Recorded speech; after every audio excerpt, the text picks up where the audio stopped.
Hello everyone, आज की इस वीडियो में स्टार्ट करेंगे हमारे सिंपल क्वेश्चन पेपर का सेक्शन ई और इसमें देखेंगे हम इसका क्वेश्चन नंबर 36 है ना। जो सेक्शन ई है इसमें सारे केस स्टडी बेस्ड क्वेश्चन है, ठीक है, तीनों के तीनों, और तीनों क्वेश्चन हर एक क्वेश्चन आपका 4 मार्क्स का रहेगा। और इस पेपर के जो बाकी क्वेश्चन के सोल्यूशन है वो आपको इसको सोल्यूशन की प्लेलिस्ट में मिल जाएंगे। प्लेलिस्ट की लिंक मैंने डिस्क्रिप्शन दे दिए, वहाँ पर जाकर आप इस पेपर का कंप्लीट सोल्यूशन देख सकते हो। चलिए तो देखते हैं इस क्वेश्चन में हमको क्या दे रखा है। देखिए इसमें हमें बोल रखा है कि miss Sheela visit a store near her house and found that the glass jar are arranged one above the other in specific pattern, ठीक है। On the top layer there are 3 jar, in the next layer there are 6 jar, in the third layer from the top there are 9 jars and so on till the 8th layer। देखिए ये क्या बोल रहे हैं, जो jar है हमारे कैसे अरेंज, जैसे फॉर एग्जांपल यहाँ पे आपके पास में जैसे पहली वाली लेयर में कितने हैं 3 जार है ना, इस टाइप में 3 जार हैं। उसके बाद जो लेयर है उसमें कितने जार हैं हमारे पास 6 जार हैं, है ना। यानी आपके पास में इस टाइप में अरेंज होंगे, है ना, 1 2 3 4 5 6 इस टाइप में अरेंज होंगे।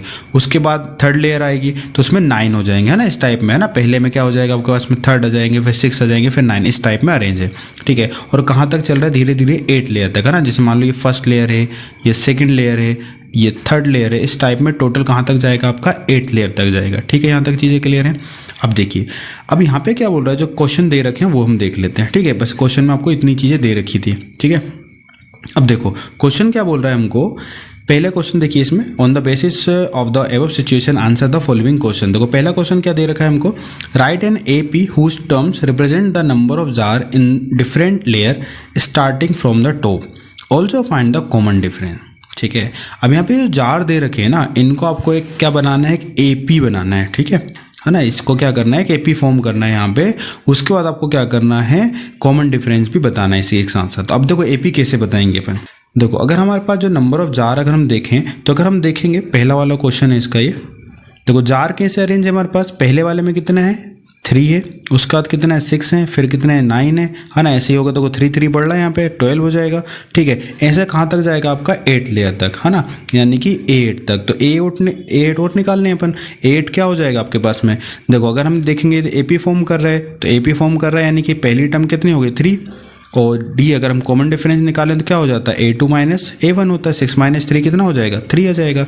तो अगर मैं यहाँ से A8 निकालूँ तो कितना हो जाएगा हमारे पास a plus n minus 1d, ये फॉर्मूला होता है। तो a हमको दे रखा है 3 प्लस यहाँ से n कितना दे रखा है हमारे पास 8 माइनस 1, d कितना है 3 है। तो ये कितना हो जाएगा 3 प्लस 8 माइनस 1 7, 7 3 21, यानी यह हो जाएगा 24, है ना। यानी कि आप यहाँ पे 8 की जगह पे क्या लिख लो आप 24, ठीक है। तो ये हमारी क्या हो जाती है, एक एपी फॉर्म हो जाती है, ठीक है। सिंपल जीतेंगे, ठीक है। आप ए और डी यहाँ से निकाल के हमने 8 निकाल लिया, तो टोटल 8 लेयर तक हमारे पास क्या हो जाएगी, एपी फॉर्म हो जाएगी। उसके बाद उसने कॉमन डिफरेंस भी बोल रखा है, तो कॉमन डिफरेंस तो हम यहाँ पे निकाल चुके हैं, ठीक है, क्लियर है। तो इस टाइप में आपका पहला वाला क्वेश्चन हो जाएगा इसका, ठीक है। उसके बाद देखिए दूसरा वाला क्वेश्चन देखो आप, है ना। देखिए ये थोड़ा सा इसमें पैराग्राफ थोड़ा केस स्टडी बेट में बहुत ज़्यादा लिखते हैं, बाकी होते हैं सिंपल टाइप के क्वेश्चन, आपके क्वेश्चन से सिंपल टाइप के क्वेश्चन होते हैं, ठीक है। तो देखो आप नेक्स्ट क्वेश्चन पढ़ते हैं, इजीली समझ में आएंगी सारी चीज़ें। देखो यहाँ पे सेकंड वाले क्वेश्चन में क्या बोल रखा है, is it possible to arrange 34 jar in a layer if this pattern is continue, justify your answer. क्या ये पॉसिबल है कि हम 34 जार किसी भी लेयर में, अगर इस पैटर्न को अगर हम कंटिन्यू करें जो हमने कर रहे थे इस टाइप में 3 6 9 12, तो क्या 34 जार आ सकते हैं क्या किसी भी लेयर में। तो देखो उसको हम चेक करेंगे, ठीक है। अब ये हमारे पास क्या टर्म्स होती हैं, तो ठीक है। तो यहाँ पे ये भी क्या दे रखा है, एज अ टर्म की तरह दे रखा है। तो हम अगर इसको सपोज कर लें, है ना, क्वेश्चन नंबर 2 है, ठीक। अगर हम इसको nth टर्म सपोज कर लेते हैं 34 को, ठीक है, तो यहाँ पे हम n का फॉर्मूला यूज़ कर सकते हैं, है ना। यदि हमारा n निकल जाएगा तो इजीली हम बता सकते हैं कि आएगा कि नहीं आएगा। तो an का फॉर्मूला हमारे पास अभी हमने पढ़ रखा है n माइनस 1 d हो जाएगा। तो an हमने मान रखा है 34 इक्वल टू a कितना हमारे पास 3 अभी हमने निकाला, प्लस n की यहाँ पे n ही रहने देंगे, d कितना आया 3 आया, ठीक है। इसको सॉल्व कर लो, 34 3 का 3 का मल्टीप्लाई करो, 3 का n में करेंगे तो 3n, 3 का 1 में करेंगे तो 3 1 जा 3 हो जाएगा। तो यहाँ से क्या होगा, देखो प्लस का 3 और माइनस का 3 क्या हो जाएगा, कैंसिल हो जाएगा यहाँ से। देखो तो ये 3 से 3 हम कैंसिल कर देंगे यहाँ से, यहाँ पे बचा 34, यहाँ पे आया हमारे पास 3n। अभी देखो 3 यहाँ पे मल्टीप्लाई में, तो मल्टीप्लाई वाला इधर किस में जाएगा, डिवाइड में जाएगा। तो यहाँ पे बचेगा कितना n, तो n की वैल्यू कितनी आ रही है 34/3। तो 3 से क्या कैंसिल हो रहा है, ये नहीं हो रहा है, ठीक है। तो आपको मालूम है n हमारा ना फ्रैक्शनल हो सकता है ना नेगेटिव हो सकता है, क्योंकि ये कि नंबर नंबर है, ठीक है। तो यहाँ पे यही क्वेश्चन तो आपसे पूछ रहे थे, क्या ऐसा पॉसिबल है? तो ऐसा पॉसिबल नहीं है, ठीक है। तो हम यहाँ पे लिख देंगे it is not possible to arrange 34 jars in a layer, ठीक है। ये पॉसिबल नहीं है ना। यहाँ पे बता सकते हैं कि बिकॉज हमारे पास क्या होगा, because n can not be negative और फ्रैक्शनल। ये हमारे पास जो n होता है उसकी वैल्यू नेगेटिव ना फ्रैक्शनल कुछ नहीं हो सकती, ठीक है। तो इस टाइप में आपका जो क्वेश्चन नंबर सेकेंड है वो हो जाता है, ठीक है। चलिए अब आते हैं हमारे पास इसका क्वेश्चन नंबर थर्ड देख लेते हैं, ठीक है। तो हमने बता दिया पॉसिबल नहीं है, जस्टिफाई भी हमने कर दिया। देखो क्वेश्चन नंबर थर्ड में देखो इसमें क्या दे रखा है आपको। इफ देखो यहाँ पे भी दो हैं, पहला वाला क्वेश्चन देख लेते हैं इसका पहला। If there are n number of rows in a layer, then find the expression for finding the total number of jar in terms of n, hence find a set।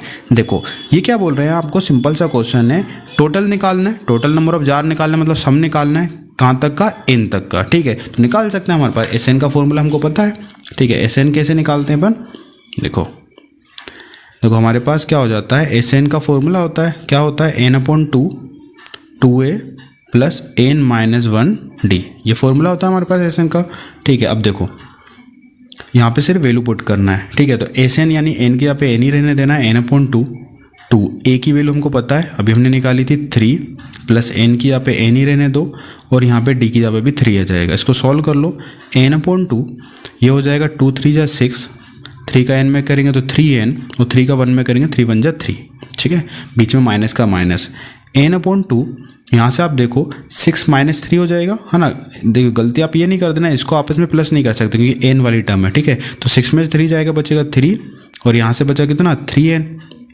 अब देखो ये भी हो सकता है, चाहो तो आप थोड़ा सा यहाँ से 3 कॉमन निकाल सकते हो, तो 3 कॉमन निकालेंगे तो ये हो जाएगा 3n, है ना। 3 को हमने सिर्फ यहाँ पे लिख लिया, डिवाइडेड बाई 2, और यहाँ पे हमारे पास कितना हो जाएगा, 3 1 जा 3 हो गया था, और 3 1 जा 3 यहाँ पे बचा n, ठीक है।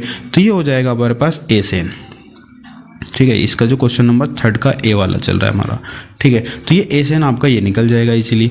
अब आपको इन्होंने साथ में ये भी बोला था कि आपको साथ में A-सेट भी निकालना है। देखो जब आपको Sn निकल गए तो कुछ भी चीज़ें निकाल सकते हैं अपन, जैसे हमको क्या निकालना है, A-सेट निकालना है, तो हम क्या करेंगे यहीं पे S8 निकाल लेंगे। तो A-सेट मतलब n की यहाँ पे आप क्या कर लो, 8 पुट कर लो, 3 × 8 डिवाइडेड बाई 2 और 1 प्लस n यानी कि यहाँ पे हो जाएगा 8, ये कैंसिल, 2 4 जा 8, तो ये हो जाएगा 4 3 जा 12 और 8 और 1 9, तो 12 9 जा कितना हो जाएगा 108, ठीक है। तो ये आपके दोनों आंसर हो जाएंगे थर्ड का ए, देखिए, है ना। ये 2 मार्क्स के क्वेश्चन है, याद रखना, ये अलग अलग नहीं है, एक ही मिलेगा आपको, दोनों में से एक ही करना है। टोटल 4 मार्क्स होते हैं, है ना, 1 1 और ये 2, ठीक है। तो इतना काम करना है आपको, 2 मार्क्स यहाँ से मिल जाएंगे। इसका और वाला और देख लेते हैं। देखो इसमें क्या बोल रखा है, the shopkeeper added 3 jar in each layer.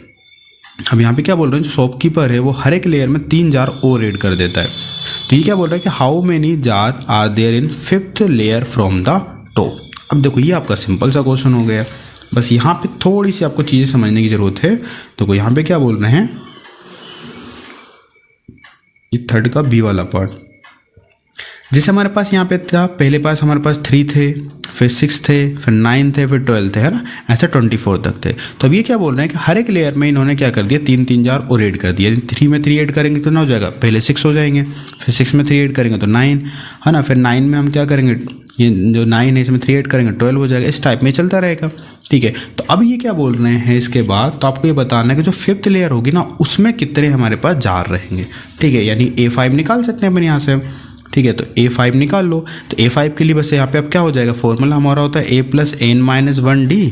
तो हमारे पास A कितना हो जाएगा, अब 6, पहले 3 था, अब 6 हो जाएगा। तो A की जगह हम रखेंगे 6 प्लस n की यहाँ पे रखेंगे 5, है ना, क्योंकि 5th लेयर में निकालना, और D तो हमारा 3 रहेगा, 9 में 6 जाएगा तो 3 बचेगा।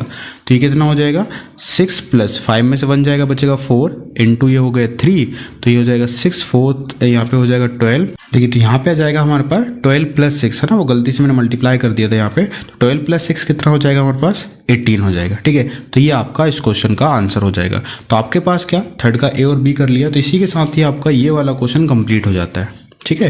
तो आपको एक क्वेश्चन ये करना है, एक क्वेश्चन ये करना है, इन दोनों में से कोई भी एक क्वेश्चन कर लेंगे, ठीक है।